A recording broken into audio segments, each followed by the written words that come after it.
Au moment où je tourne cette vidéo, nous sommes le 14 février.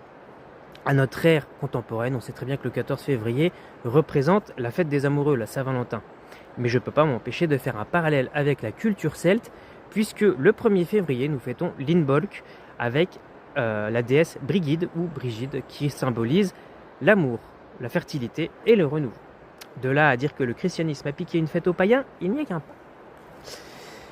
Donc je voulais décider de cette petite journée pour vous faire un petit short et vous parler de l'union chez les Celtes, de l'amour chez les Celtes. Alors, le 1er mai à Beltane, c'est un peu la période où on célèbre les mariages.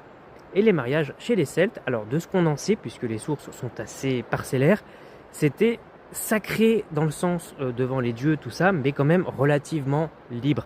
Il n'y avait pas de divorce à proprement parler, mais la femme pouvait décider de quitter son mari ou de demander à son mari de quitter le foyer, puisque contrairement à ce qu'on peut penser, les femmes celtes étaient beaucoup plus libres que les femmes romaines de leur époque, par exemple, notamment c'est elles qui avaient les clés de la maison et du coffre.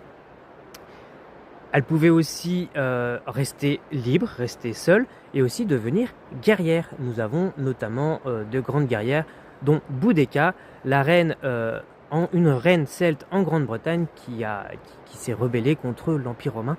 Et peut-être que je ferai un short, voire une vidéo bien plus tard, quand la météo s'y prêtera. Voilà, en tout cas, je vous souhaite à tous une joyeuse Saint-Valentin pour les amoureux. Et pour les autres, je vous dis à bientôt dans la forêt.